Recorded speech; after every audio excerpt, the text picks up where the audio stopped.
It wasn't the cold that kept me awake that night. It was the feeling that everything was about to slip through my hands.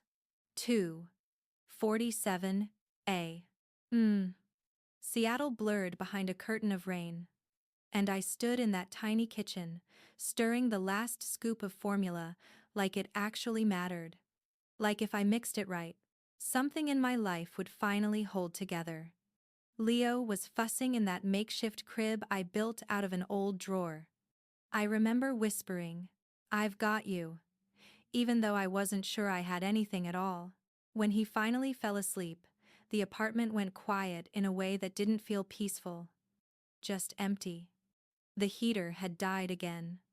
I rubbed my arms, trying to ignore the kind of cold that gets inside your chest. My phone was sitting there. $1,842. 4 days until rent.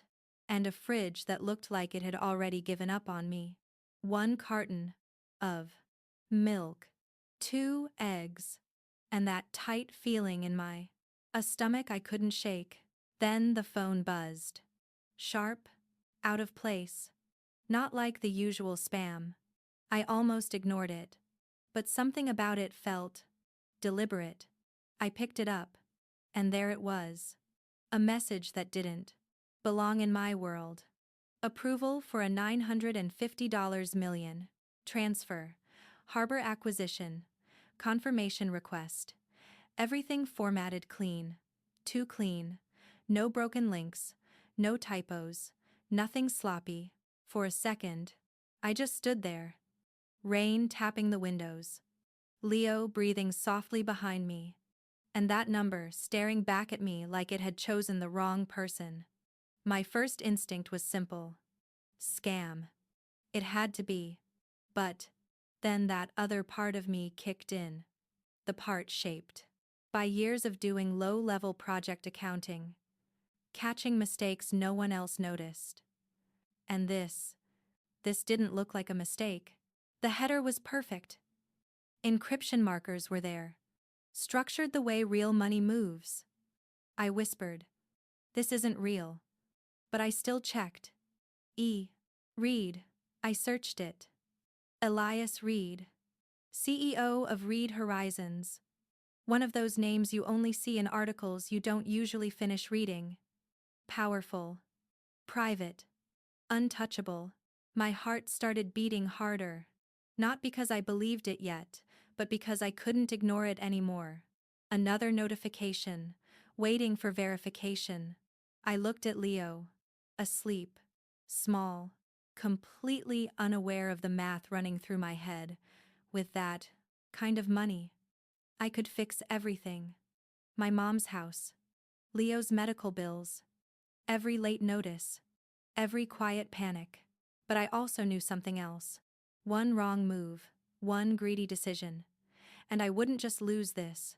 I'd lose whatever was left of me. The fridge clicked and went silent, like even it was done waiting for me to decide. So I did the only thing that felt steady. I grabbed a clean zip bag from the drawer, the kind I use for Leo's pacifiers, and I sealed the phone inside it, pressed it shut until it clicked, like I needed a physical line between me and that kind of temptation. "You're not mine," I said. And I meant more than just the phone. I sat on the floor next to Leo's crib. Knees pulled in. Not crying. Just waiting. For daylight. For something to feel clearer. But it didn't. Morning came anyway. The rain got heavier. Like Seattle was doubling down on everything. I left Leo with my neighbor. Put on my old coat. And got on the 710 bus downtown. The phone still sealed in my pocket. Heavier than it should have been. Like it carried more than just numbers. Like it carried a version of me I didn't want to become. The city looked different that morning. Cranes, glass, steel, all rising above the mess I was living in. Unpaid bills, quiet fear, small choices stacking up. When I got off the bus, the wind hit hard. And there it was. Reed Horizons Tower. Tall, confident. like it didn't question anything it touched. I hesitated at the revolving door, water dripping from my hair. You can still walk away, I told myself. No one would ever know. And that was the part that scared me the most, because I was true. But I stepped in anyway.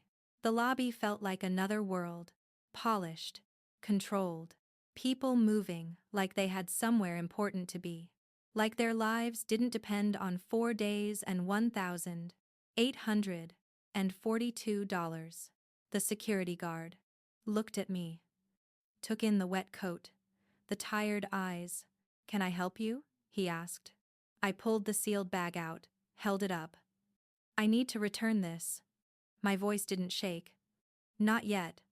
"Return it to who?" he said. I swallowed. "Elias Reed."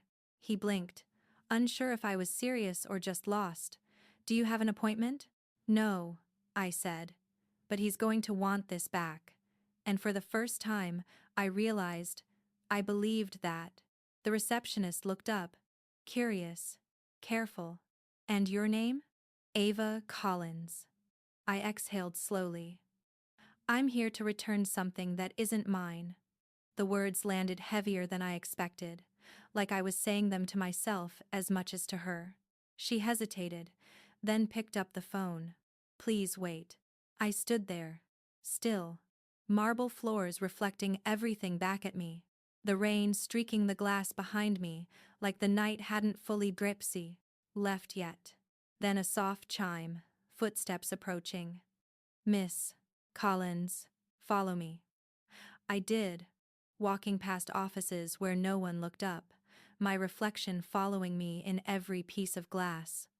Like I didn't belong in any of them, like I was carrying something too big for the life I came from. We stopped at the elevator. Keycard. A quiet nod. I stepped inside, and when the doors closed, I felt it. That moment. No turning back. The elevator moved slowly, floor by floor disappearing, the city stretching out beneath me, and somewhere between those numbers lighting up and fading. It hit me. I wasn't just returning a phone. I was stepping into someone else's world. When the doors opened, the air felt different, quieter, heavier, like even the conversations knew where they were. A young assistant in a navy suit was waiting. "Miss Collins." "This way." I followed, gripping the sealed bag in my pocket like it was the only honest thing I had left. We passed rows of desks, screens full of numbers that could build lives, or erase them. The assistant stopped at a frosted glass door. "Elias Reed, CEO." He knocked once, paused, then pushed it open. And right there, I realized, whatever was about to happen next wasn't small anymore. For a second, I thought I walked into the wrong room. It didn't feel like a place where people made mistakes. Everything was too clean, too still. Sunlight cutting straight through glass and steel, a quiet lake outside, like the world had paused, like nothing bad ever reached this far up. And then there was him. Elias Reed, sleeves rolled, eyes still locked on that port map behind him, like he was already halfway inside a decision before I even spoke. His assistant broke the silence. "Sir, Miss Collins is here about the message." Reed gave a small nod. "Thank you, Ethan. You can go." The door shut, and something about that sound made it real, too real. I stayed by the entrance, water dripping from my shoes onto his floor. Small marks, out of place, like me. "You can sit," he said. I didn't. "I won't take long." What I meant was, I didn't belong here long enough to settle in. He watched me, not impatient, just focused. "You came to return something." I took the sealed bag out, placed it on his desk, the phone still glowing inside, like it was waiting to see who I'd become. I think this is yours." He didn't touch it. That was the first thing that felt off. Most people would have grabbed it instantly. Instead, he looked at me like I was the variable. You could have ignored it. I almost did. A beat? So why didn't you? My fingers tightened around my coat. Because if I kept it, I said slowly, I wouldn't recognize myself after. Something in his face shifted. Not big, but enough. He picked up the phone, unlocked it. Quick, clean. Then he exhaled. Quiet. Controlled. But it was there. Our system ran a simulation last night, he said. Test authorization. Sent out by mistake. He looked at me again. Sharper this time. You stopped it before anyone else could. I didn't stop anything, I said. I just didn't touch it. He tilted his head. Do you know what would have happened if you did? I shook my head. I didn't want to find out. Neither did I. He nodded once, like that answer mattered. Most people wouldn't be here. They'd call a lawyer. I can't afford one. That almost got a reaction out of him. Almost. Integrity isn't cheap. I didn't come for a reward. I know. His voice softened just enough. You came to make sure it was safe. I didn't answer, but that landed. Because that's exactly what it felt like. Not right, not wrong, just safe. He leaned forward slightly. What do you do, Miss Collins? I used to be a project accountant. Construction? Mostly housing. He pointed behind him. Then you'll understand this. I stepped closer, not thinking, just reacting. Lines, zones, numbers. And then, I saw it. Brook Lane. My throat tightened instantly. That's my neighborhood. He turned. Is it? My mom lived there. I looked at him. You're tearing it down? He didn't answer right away. You think I'm destroying it? I think the map says that. Rain hit the glass harder now. Louder. Like something outside didn't agree with any of this. Then he said it. I'm trying to save it. That didn't make sense. From what? From people who only see land, not lives. He stepped closer to the map, pointed at red zones. This was supposed to rebuild flood systems, affordable housing, green space. His voice dropped. But some contractors realized they could make more money, billing for things that don't exist. That word hit me. Because I knew it. Fake invoices. I'd seen it before. So millions are just gone? Every dollar they take, he said quietly, is one less home built. That one stayed with me. I looked at him. Why tell me this? No hesitation. Because you saw something my own board refuses to see. I shook my head. I just returned a phone, and in doing that, he said, you returned something I thought this place lost a long time ago. What? He looked straight at me. Trust. That word didn't feel light. It sat there, like it belonged to both of us now. He checked his watch, then stood. There's something I want you to look at. I don't work here. Neither do most people who fix broken systems. He was already moving. I hesitated. Just a second. Then followed.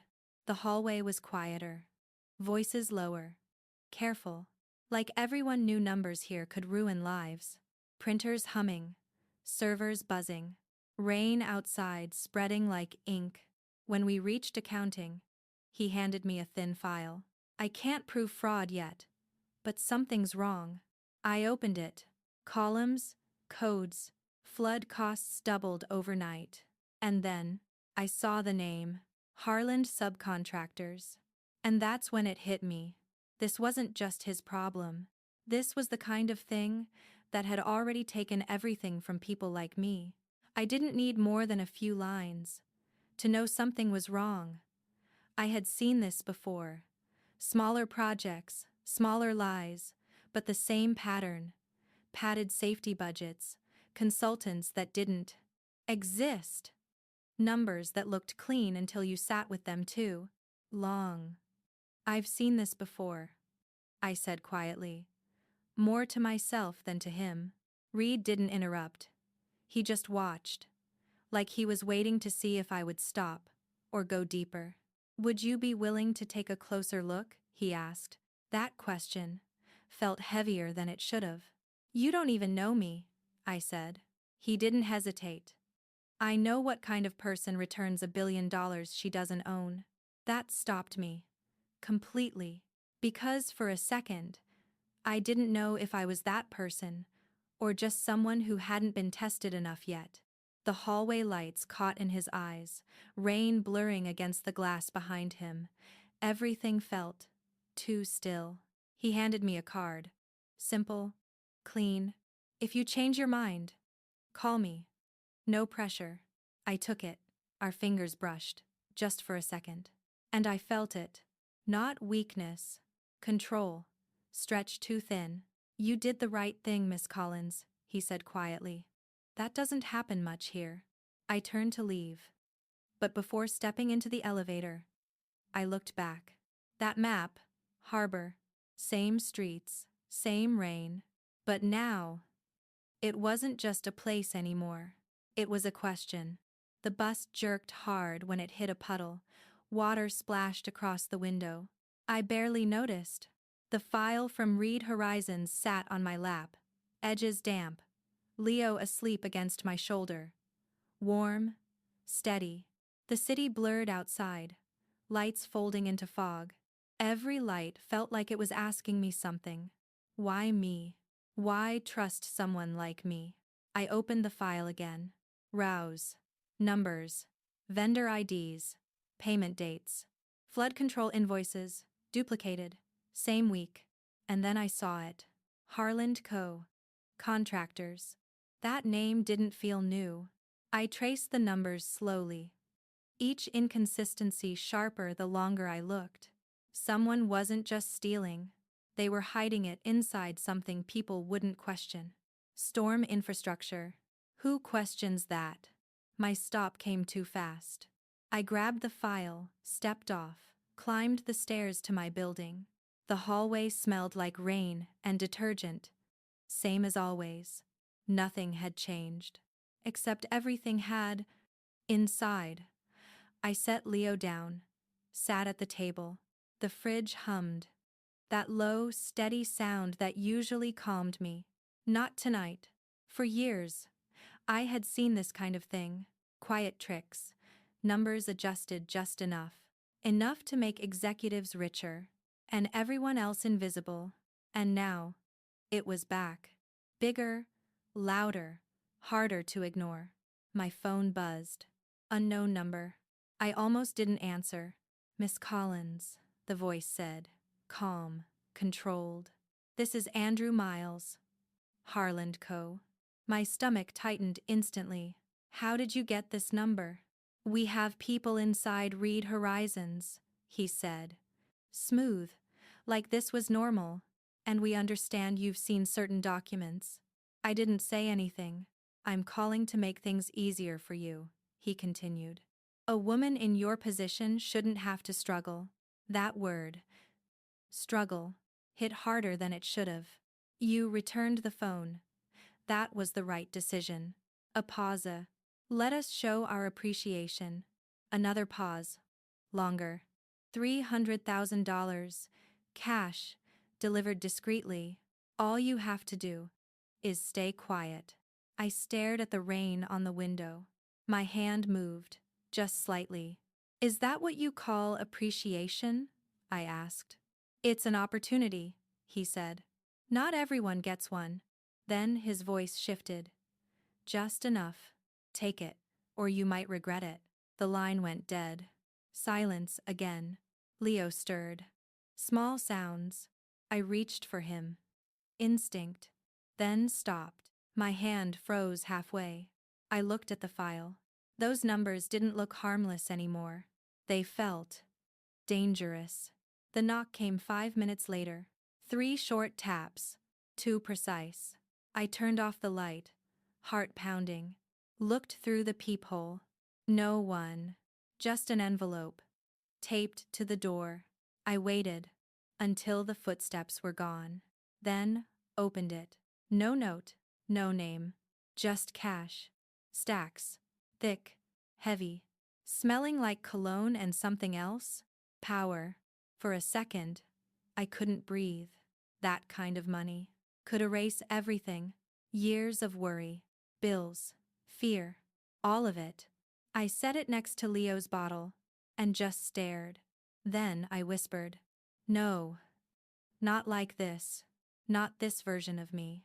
I grabbed the zip bag again, the same one, slid the envelope inside, sealed it shut, like I was locking something away, or maybe protecting something.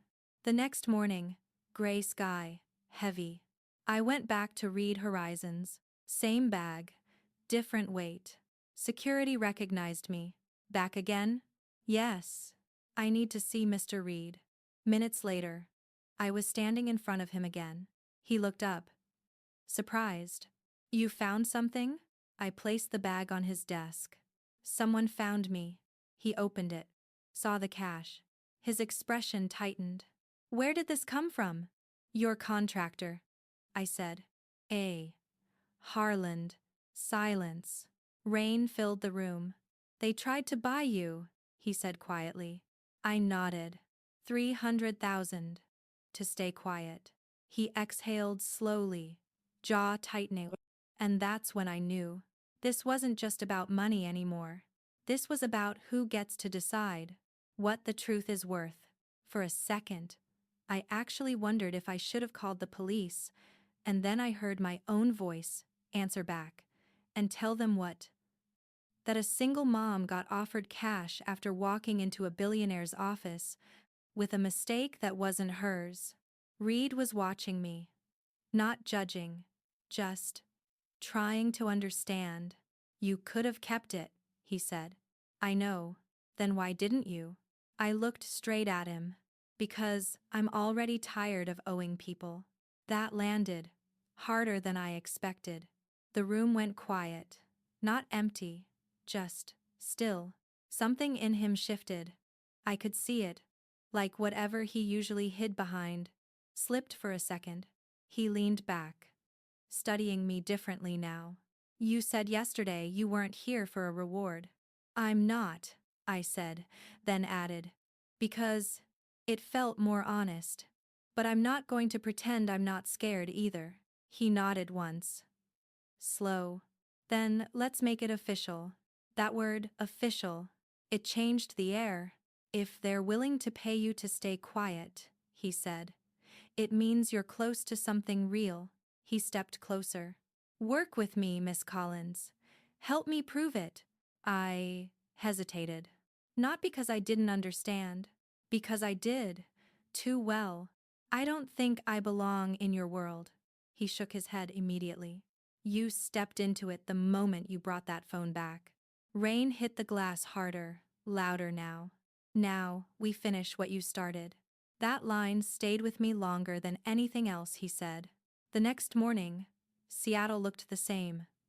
Gray, quiet, like nothing had changed. But it had. I was sitting in a small office inside Reed Horizons. One they didn't even bother to decorate. Just a spare room with old monitors pushed aside. A temporary badge hung from my sweater, like it wasn't sure I belonged either.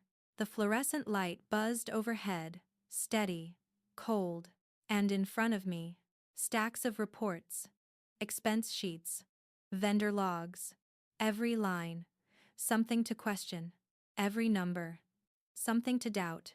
Elias's voice came from the doorway. "You're really doing this?" I looked up.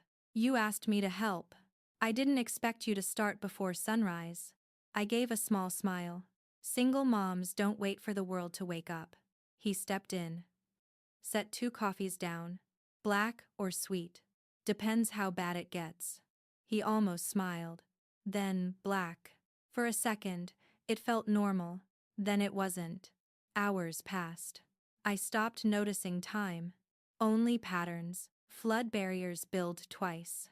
Safety inspections signed by engineers who didn't exist. Each mistake, not random, connected, all leading back to the same place. Harland. And then, one name kept showing up. Wexler, project advisor, that didn't feel right. By noon, I circled a page, slid it toward him. This ID, Vex 47, doesn't match any federal license. He leaned closer. They're routing money through it. Yeah, I said. Shell company. He looked at the numbers again. How much? I didn't need long. About 38 million, hidden inside flood defense. His jaw tightened. That's where it went. He turned away, staring out at the rain. They're draining this project from the inside. And blaming delays on me. I watched him. You can expose it. But you have to move fast. He nodded. But I could hear something under it. Not doubt. As in, fatigue. Every name I call out, he said, is tied to people who can bury this overnight. Then don't call them out yet, I said. He looked back. We build it quietly. Start with invoices, stack proof, make it something they can't erase. He studied me for a second. You talk like you've done this before. I have, I said quietly. And last time, they fired me for it. That changed how he looked at me again. By evening, the building emptied. Lights dimmed. Everything softer, quieter. I packed my notes. He stopped me. I'll walk you out. We crossed the lobby together. Rain echoing through glass. Outside, headlights smeared across wet pavement. Be careful, he said. If Harlan knows you're involved. They already do. I cut in gently. They sent money to my door. He went still. You shouldn't be part of this. I already am. I looked at him. Because people like them count on people like me staying quiet. For once, he had no answer. The next day, I was in a closed meeting. Legal, security. I didn't belong there. But I was there, taking notes. Laying out what I found. Shell accounts confirmed, I said. And there's more. I pulled up a signature. W. Harris. Elias frowned. Never worked here. Exactly. This name shows up across multiple phases. Same inflated costs. The room shifted. The legal advisor leaned forward. This is dangerous. If we go public, the board will spin it. Investors panic. Elias's voice hardened. So we do nothing. Not nothing, I said, before I could stop myself. They all looked at me. We go federal. Quietly. File before they can bury it. Silence. Heavy. You're asking us to turn on our own board. I'm asking you to protect the people you say you serve. Elias looked at me. Long. Something passed between us. Not agreement. Something deeper. Then he said, prepare everything. I'll take the fall if I have to. That night, I went home. Exhausted. Leo was already asleep. I sat beside his crib, watching him breathe. Slow, steady. I whispered. We're okay, just a little longer. For the first time all day, I wasn't thinking about numbers. Just him. Then, my phone buzzed. Unknown. Encrypted. No name. And that's when I knew. This wasn't over. Not even close. You don't know what you've started, Miss Collins. Harbor isn't yours to save. The message sat there, cold and final. And for a second I felt it. Real fear. The kind that doesn't pass. The kind that stays. My hand tightened around the phone. They were right about one thing. It wasn't mine. But that didn't mean I could walk away. I turned the screen off, sat there in the dark, then whispered, it's not mine, but it's still worth saving. And that was the moment I knew I wasn't stepping back. Morning didn't feel like a fresh start. Seattle looked the same. Gray, heavy, like the city already knew something was wrong. Inside read horizons.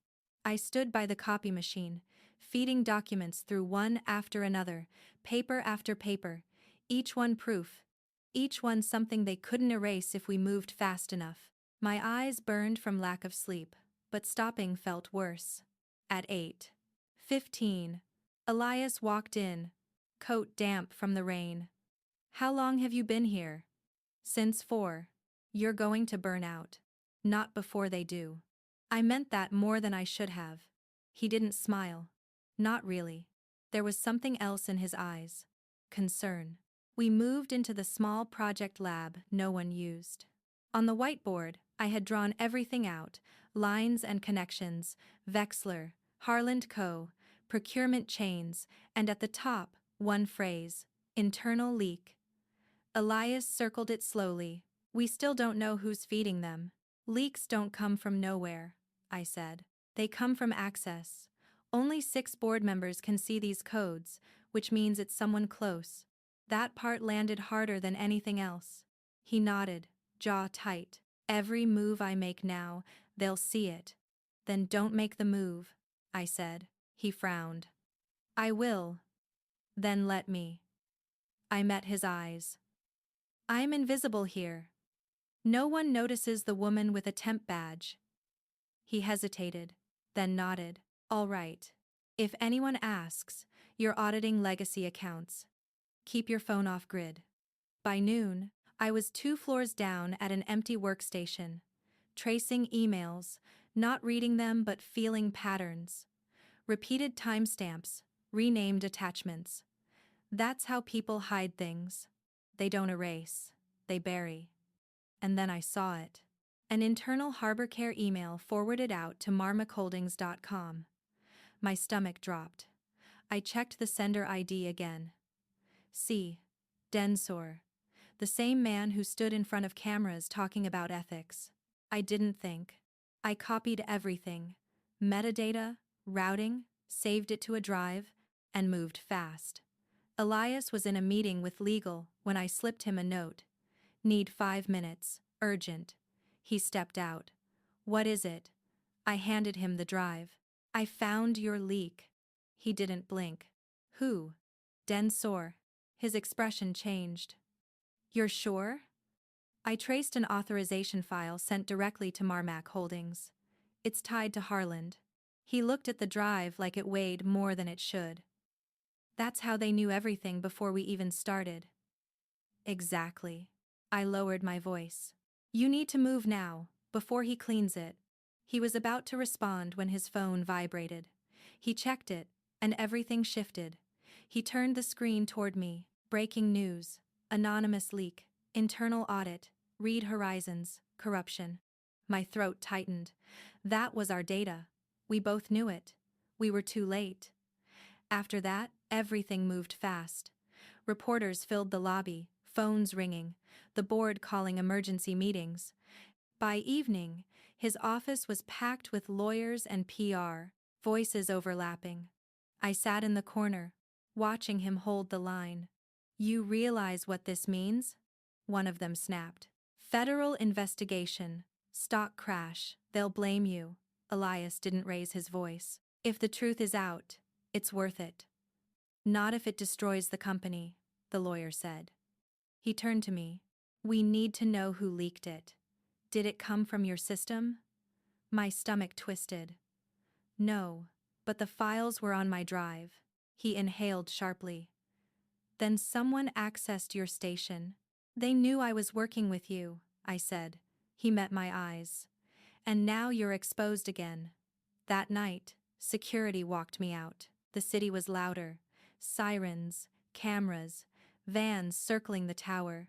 I got home, locked the door, leaned against the wall, and finally let it hit me. Leo stirred. I sat beside him, watching him breathe. We did the right thing, right? I whispered, not sure who I was asking anymore. Then, my phone buzzed. No number, no name, just one line. Truth won't save you, Miss Collins. But it will bury him. I stared at it until the screen went dark, and in the reflection, I saw the rain again. Just like the night everything started. Only now, I understood something I didn't before.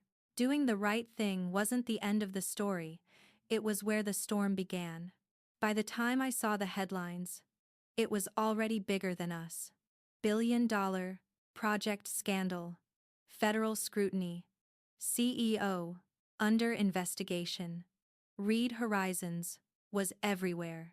And by 8 a.m., the news vans had already taken over the front of the building, cameras flashing through the glass like lightning. I stood in the elevator, staring at my reflection, pale, tired, the temporary badge around my neck suddenly feeling heavier than it should. Like it meant something now. Or maybe like it put a target on me. When the doors opened, it hit me all at once. Voices low but urgent, screens flickering with live updates, lawyers moving fast like they already knew how this would end. And at the end of the hallway, Elias was standing outside the boardroom, still, controlled. But his eyes gave him away. He hadn't slept either. "You shouldn't be here," he said quietly. I walked up anyway. "I started this with you. I'm not walking away now." He looked at me for a long second. "That's not loyalty. That's danger." I nodded. "Maybe it's both." Something in his face shifted. Just enough. Then he said, "Stay close. Don't speak unless you have to." Inside, the room felt tight, like the air had already chosen sides. 12 board members sitting across like they weren't people anymore. More like a verdict waiting to happen. And at the center, Charles Densor, calm, polished, like none of this touched him. "Mr. Reed," he began, voice smooth. "The situation is clear. The SEC is demanding an emergency audit. We've lost 18% in value in a single day. Investors want answers. Or your resignation." Elias didn't move. "If you think I caused this, you're wrong." Densor leaned forward slightly. "Then who did?" Elias said nothing, and that silence said more than anything else. "You built Harbor. You signed every contract. If there's fraud, it leads back to you." I kept my hands still in my lap, but I couldn't stop watching Densor. There was something there. Not panic, not fear, control, like this was exactly where he wanted things to go. When the meeting broke, he walked over to Elias, voice softer but colder underneath. "Step aside quietly.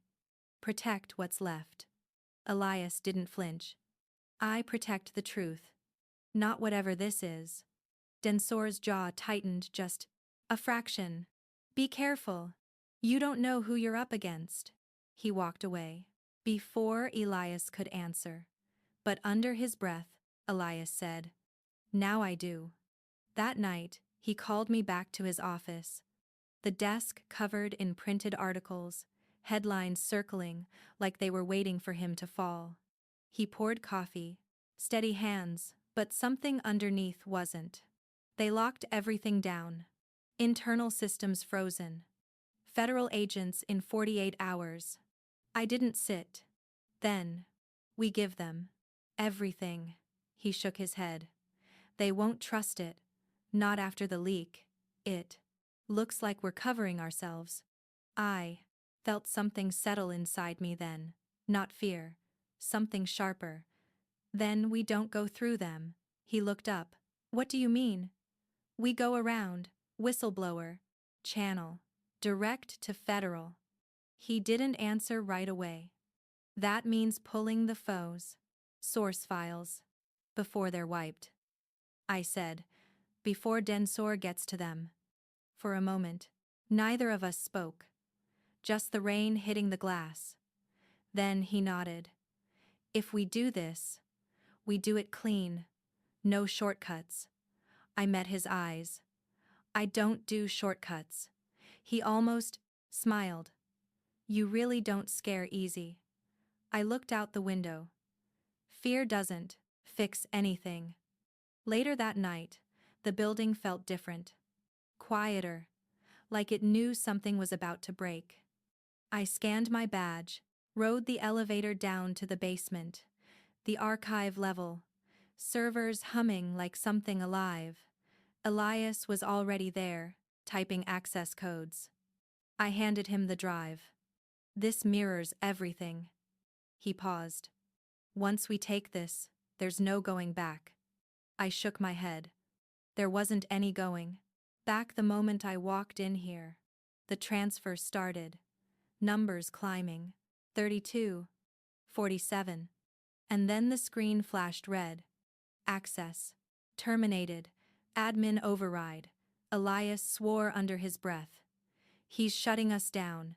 I didn't think. I pulled the network cable. The connection dropped instantly. He looked at me. You just cut the system. Then move faster. The seconds stretched until finally complete. I took the drive, sealed it. He looked at me like he was seeing me differently now. You just outplayed a board member. I shook my head. Not yet. Now he comes after you. By dawn, the rain had softened, but the city still felt heavy. I left through the loading dock, the drive in my coat pocket, halfway across the street. I felt it. That feeling you don't question? Someone watching. I didn't turn right away, just kept walking, blending into the early bus crowd.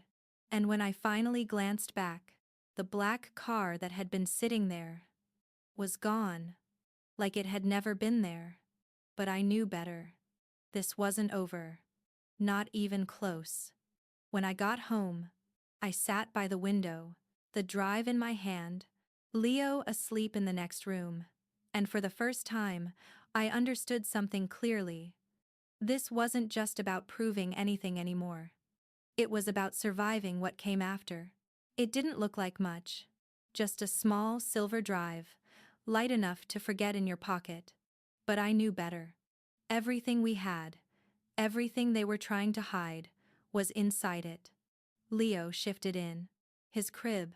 I brushed his hair gently, trying to keep my hands steady. We're almost there, I whispered, not sure if I was saying it for him or for me. My phone buzzed. One message. Elias. 10:00. Federal Building. No turning back. I stared at it a second longer than I needed to, then grabbed my coat. At 9:58, I stepped out of a taxi downtown. The rain hadn't stopped. It never really did in Seattle. Elias was already there, standing near the entrance, collar up, like he was bracing for something heavier than weather. I walked up beside him. You sure about this? I asked. He didn't hesitate. Once we hand it over, we don't control what happens next. He paused, then added quietly. But at least it won't belong to them anymore. That was enough. We went in. Security, metal detectors, quiet hallways that felt too official for something this personal. We sat across from two federal auditors, one older, steady eyes. Agent Morin. He tapped the table once. You understand what you're claiming. Fraud at this scale. Involving your own board. Elias nodded, calm on the surface. We do. I didn't say anything. I just placed the drive on the table. My hand moved slower than I wanted, like part of me was still deciding. The agent slid it into an evidence envelope. Sealed it. Just like that. Something we risked everything for was no longer ours. From this point on, he said, both of you are part of the investigation. My throat tightened. Elias answered for both of us. We understand. That night, the story changed. Federal oversight. Receives internal data. Whistleblower inside Reed Horizons. Suspicion shifts to the board. For a moment, it felt like we had done something right. And then it flipped, fast, louder. Whistleblower identified. My name, Ava Collins, everywhere. My ID photo, the one I barely remembered taking. Suddenly, on every screen, my phone wouldn't stop ringing. Messages, unknown numbers, threats mixed with praise. All of it felt the same. Noise. I finally answered one. And it wasn't a reporter. It was my mom. her voice shaking. Ava. People came by asking questions. What did you do? My chest tightened. I told the truth. I said. It didn't sound as strong out loud. They said you're helping the man destroying Harbor, she whispered. That hit deeper than anything online. Because she believed it, or at least, part of her did. I didn't know how to explain something that complicated. Not like that. Not over the phone. Hours later, Elias showed up at my door, soaked from the rain, like he hadn't stopped moving since morning. You need to leave for a few days, he said. No hesitation. I shook my head. I can't. My name's already out there. If I run, it just makes it worse. He exhaled, pacing. The board is turning this on you. Densor is calling you a fraud, saying you set this up, that you blackmailed me. I let out a breath I didn't realize I was holding. I should have expected that, I said. The truth doesn't scare them.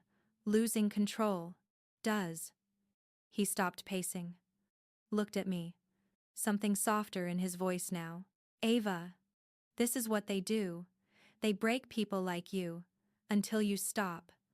I met his eyes. And you didn't? He held my gaze. I had to learn not to. Later that night, he drove me out. Somewhere quiet. A small loft above an old print shop, owned by someone he trusted. The place smelled like ink and paper. Rain tapping softly on the roof. I sat on a crate. Exhaustion finally catching up. They'll come after you next, I said. He didn't look surprised. They already are. Then after. A second. But they're missing something. I looked at him. What? He held my gaze. Steady. This isn't the story they think they're writing. That stayed. With me. Longer than anything else. The next morning. Confirmation came in pieces. Federal agents verified. Falsified invoices. Links to Merrimack Holdings. Densor's shadow connection. But then something else surfaced. Something we didn't expect. Buried contracts inside HarborCare files. Not fake. Real. City-approved permits. Signed months before the fraud even started. I stared at the printout. Trying to make it make sense. These are real, I said. They planned demolition before any of this. Elias's expression darkened. Then, this isn't just corporate, he said quietly. The city's involved. That changed everything. I felt it. The ground shifting under something I thought I understood. He looked out the window. Rain, blurring the skyline. We thought we were saving Harbor from the board, he said. But this is bigger. I nodded. Slowly. Then we don't stop at them. Outside. Every screen. Every channel. My name again. Hero or accomplice. Split screens. Headlines twisting everything into something easier to sell. Single mom. $1 billion scandal. Was she part of it before exposing it? By the time I got back to the loft, my inbox was full. Half support, half hate, both loud, both exhausting.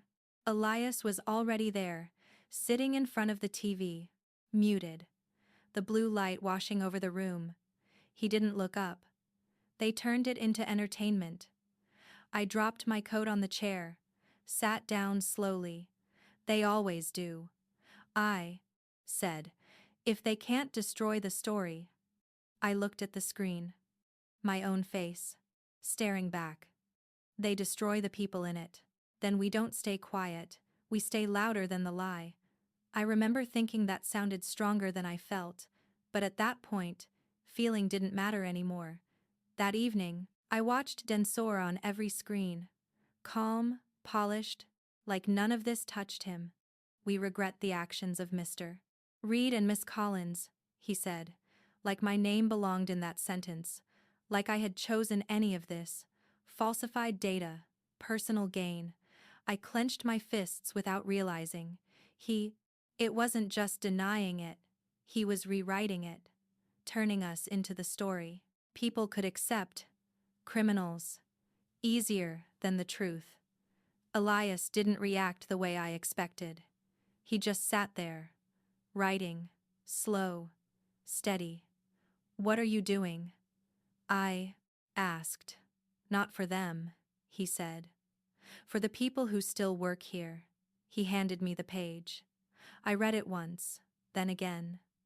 If integrity costs everything, then that's the price.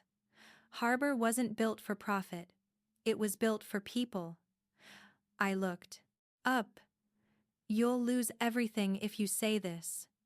He held my gaze, calm in a way that felt final. "We already did. Now we decide what's still worth keeping."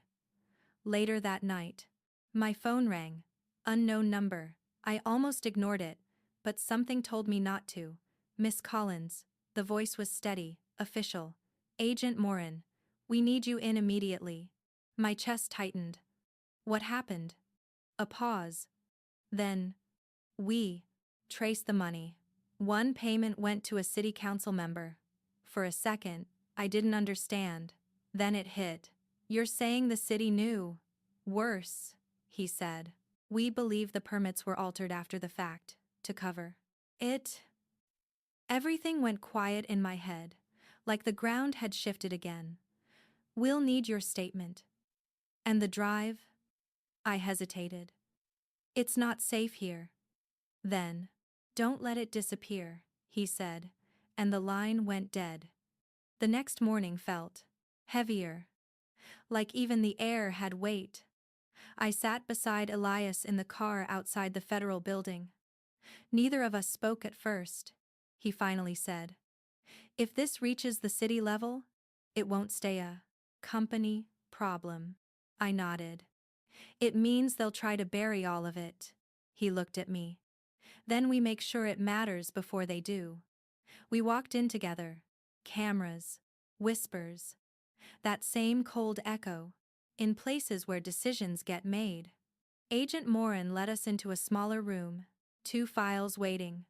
One marked confidential, one sealed. He opened the first. "We can charge the contractor." And Densor. Then he paused.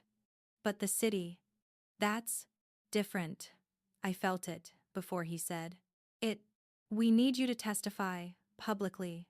My hands went cold. "You mean, as the face of this?" He nodded. "You're the only one with direct evidence." Elias stepped in. "I'll testify." Morin shook his head. "The case is already tied to her. People need to hear it from her." I looked down at my hands. They were shaking. I couldn't stop it. "If I do this, they'll tear me apart." He didn't argue. Just said, quietly, "They already tried." That night, I sat on the floor, Leo asleep beside me, the city outside blurred into light and rain. I picked up the photo of my mom's house, the one that started everything. "Maybe this is where it ends." I whispered. But it didn't feel like an ending. It felt like a line I had to cross. The next day, everything moved fast. Subpoenas, headlines, board, under investigation, city officials pulled in. The story was growing, bigger than any of us. Elias told them, one thing, the truth is catching up. Outside, people gathered in the rain. Some angry, some defending. No one really knowing what was real anymore. And then, it was my turn.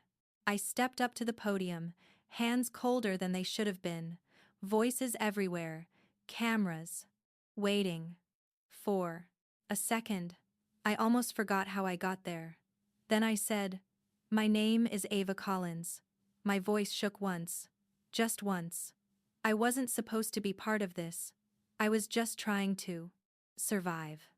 I paused. Let it settle. But sometimes, doing the right thing doesn't wait for the right person. It just waits for someone willing. The noise stopped. Just for a second. And in that silence, I realized something. I wasn't hiding anymore. Somewhere nearby, Elias was watching. I didn't need to see him to know. The next morning, the city woke under the same gray sky. Rain still falling like nothing had changed. But it had. Leo was with my mom now. Safer that way. And on the table in front of me, the drive was still there. Small. Quiet. Holding everything. The truth. And whatever came next. It felt strange. How something so small could carry the weight of everything. The drive sat on the table between us. Quiet. Like it didn't know what it was about to change. Elias stepped in, coat damp, eyes tired in a way that didn't come from just one night. "You didn't sleep," he said. I shook my head. "Neither did you." He placed a folder down. Subpoenas. Signed. Statements. The kind of paper that makes things real. "Whether you're ready or not, it starts tomorrow," he said, hearing. "Everyone will be there. Densor, the contractors, city officials." I glanced at the drive again. "So this is it." He nodded. "Everything comes back to that." I didn't touch it. Not yet. Because once I did, it wouldn't just be evidence anymore. It would be the line we couldn't step back from. At noon we met Agent Morin. No cameras this time. No noise. Just a room where decisions didn't need an audience. "You've done the hard part," he said. "Now we make it stick." His eyes moved between us. Steady. "Tomorrow, Mr. Reed goes first. Then you confirm the audit trail." I asked the only thing that mattered. "And if they try to twist it?" He gave a faint smile. "They will. That's why we bring proof. That doesn't bend." That night, we sat by the water, the same place I used to look at from a distance, back when all of this was still just something happening to other people. Elias broke the silence. "You remember the first time we met?" I let out a small breath. "I remember not belonging there," he nodded. "You didn't." Then he looked at me. "But you stayed anyway." I looked out at the dark water. "What if this destroys everything for you?" He didn't hesitate. "Then it destroys the right man." That answer stayed with me longer than I expected. The next morning, the courthouse felt colder than the weather outside. Rows of cameras, voices layered over each other. But inside, it was quiet. Too quiet. Elias took the stand first. Calm. Measured. Laying out the timeline. Shell companies. Fake contracts. Money moving where it shouldn't. He didn't raise his voice. He didn't need to. Truth doesn't get louder. It just gets clearer. Then, they called my name. And for a second, everything slowed. I could feel every step, hear every breath. I held the drive tighter than I realized. "State your name." "Ava Collins." My voice stayed steady. "Somehow, what do you have with you?" I placed it down. The original Harbor Care files, untouched, pulled before access was shut down. I paused. Just enough. Before they could erase anything. The room shifted. I could feel it, not loud, but real. They plugged it in. Screens lit up. Lines of data. Timestamps. Names. Patterns. You couldn't ignore once you saw them. And then, the connections. Densor, the accounts, the transfers. The room didn't react all at once. It moved like a wave. Quiet. Then, not. The judge leaned forward. "You're saying this was extracted before the breach?" "Yes," I said. "I was there." "And who authorized it?" Elias stood. "I did." Silence. The kind that doesn't feel empty. The kind that changes things. Then you just changed the direction of this case, the judge said. And I realized we really had. By the afternoon, it was everywhere. Corruption confirmed, arrests made, Densor in handcuffs, the same man who had stood so calm on every screen, now couldn't control how the story ended. Elias stood beside me. Outside, rain starting again, softer this time. You just brought down half a system, Agent Morin said. Elias shook his head. No, we just stopped pretending it wasn't. There? Morin looked at me then. That's usually the harder part. Later that evening, I went back to the water, the same place, but it didn't feel the same. Not because the city had changed, but because I had. Elias joined me. They cleared me, he said. I nodded. I already knew. And they want you to stay. Help rebuild harbor. I let out a small laugh. Not disbelief, just something lighter than before. You mean fix what almost broke? He nodded. Together, if you want. I looked out at the skyline. Still imperfect. Still real. Funny, I said. It all started with the wrong message. He smiled slightly. And ended with the right one. 2 months later. The rain felt different. Not gone. Just softer. Like the city had learned how to breathe again. I walked through the harbor site. Mud under my boots. Steel rising where nothing stood before. People working. Rebuilding. Not for profit, but because someone finally chose not to look away. Leo ran ahead. Laughing. Chasing puddles. Like they weren't something to fear. And for the first time in a long time. That sound didn't feel fragile. It felt safe. Looks different now. Doesn't it? Elias said from behind me. I turned. It wasn't wearing the suit anymore. Just a simple coat.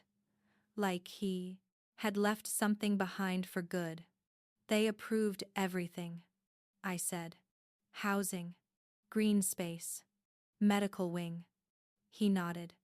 It's not mine anymore. I looked at. It never was. He smiled. Faint. Real. It's ours now. I let that sit for a second, then looked back at the site. At Leo. At everything still being built. And I realized something I didn't understand at the beginning. Doing the right thing doesn't fix everything. It just gives you something worth rebuilding. And now? I asked him, not because I didn't know, but because I wanted to hear how it sounded out loud. After everything. Elias leaned slightly against the railing, eyes on the site below. I consult for the oversight committee now, he said. Make sure no one builds something just to break it again. I smiled, soft, tired, in a way that finally felt earned. You could have walked away clean, I said. He shook his head. Once you see what something's really worth, you stop pretending the cost is too high. That stayed with me. More than I expected. We walked along the fresh lines of the foundation, chalk outlines of homes not yet built, kids from the neighborhood drawing flowers on the pavement like they already believed in it. The air smelled like rain and dust and something new trying to exist. I stopped outside the temporary office. Inside, framed on the wall, a headline. My name in it. Bigger than I ever wanted. Single mother exposes corruption. I traced it with my finger. Not pride, not regret, just recognition. I never wanted any of this, I said quietly. I just wanted to do one thing. Right. Elias didn't interrupt. Just said. And you did. Then, after a pause, you reminded the rest of us what that looks like. I shook my head. You already paid me back, I said. You believed me, when it would have been easier not to. Silence followed. Not heavy. Not awkward. Just real. The kind you don't rush to fill. As the light dropped, and the rain came back. Softer this time. I stood under the unfinished canopy. He stepped in beside me, holding out an umbrella. "Still afraid of big money?" he asked, almost joking. I let out a small breath, remembering who I used to be. "Still am," I said. "I just know what to do with it now." He smiled. "Me too." We watched the city. Lights come on one by one, workers heading home, laughter fading. For the first time, it didn't feel like something ending. It felt like something holding, steady. "Feels like the rain's finally on our side," I said. He glanced at me. "It always was. We just stopped running from it." I looked at him. Not for answers, just understanding. And that was enough. Spring came late that year. The rain didn't stop, it just changed, softer, warmer, like the city had decided to forgive itself. I stood inside the new Harbor Care Center, sunlight slipping through the glass roof, still catching drops of rain. The place smelled new, wood and paint, but underneath it, something older, something that had been there all along. People moved through the space, volunteers hanging, signs, kids running across the floor like it already belonged to them. Leo pulled at my sleeve, steadier now, stronger, like he had grown while I wasn't looking. I followed him a few steps, then saw Elias at the entrance. No cameras, no noise, just him, watching, still, like he was making sure this part was real. "You came," I said. He nodded. "Wouldn't miss it." Then, after a beat, "You built this." I shook my head. "Did." He smiled. This time it reached his eyes. We walked through the hall together, past people who didn't know the whole story, and didn't need to. Near the entrance, a plaque, simple, but it stopped me. "Integrity is the foundation." The words sat there, not as a lesson, just a fact someone finally chose to write down. Underneath, 3 names: mine, his, Morin's. I ran my fingers over them, not to claim it, just to feel that it was real. He insisted. Elias said. I smiled. "Sounds like him." We stepped outside again, the mist hanging low over the harbor, cranes moving in the distance. Rebuilding, not rushing, just steady. I leaned on the railing. "Do you miss it?" I asked. "The power." He took his time, answering. "I miss thinking it meant control," he said. "Now I know it just means responsibility. And that's heavier." I nodded. "That's the part no one talks about." He looked at me. "You still remember what you said?" I smiled faintly. "I never forgot." A bell rang inside. Ceremony starting. I felt it again. That small hesitation, the one that never really goes away. He leaned closer. "You'll be fine." I laughed under my breath. "You always say that right before something terrifying." He didn't argue, because it's always true. I stepped forward, into the room, into the quiet that followed, people watching, waiting. I held the podium, not as tight as before, just enough. "My name is Ava Collins," I said. And this time, it didn't feel like a confession, just the truth. 2 years ago, I got a message I was never supposed to see. I paused, just long enough, and I almost ignored it. A few people shifted. I could feel it. But, sometimes, the difference between what is and what could be is just one person deciding not to look away. I looked across the room, found Elias. Didn't need to say anything else to him. We didn't fix everything, I said, but we proved something. I let that sit. Doing the right thing won't save you from the fine. I breathed in. Steady now. It just gives you something worth paying for. And in that moment, I understood something I didn't at the beginning. It was never about being ready. It was about not walking away. It didn't change everything because of the money. It changed everything because it forced me to decide, not what I could gain, but who I was willing to be. And standing there, looking out at harbor, I realized that question doesn't belong to me anymore. It belongs to anyone who ever finds themselves at that kind of moment. Who are you when no one's watching? I didn't raise my voice, but somehow it carried. And when the applause came, it didn't feel like the end of something. It felt like I had finally stepped into it.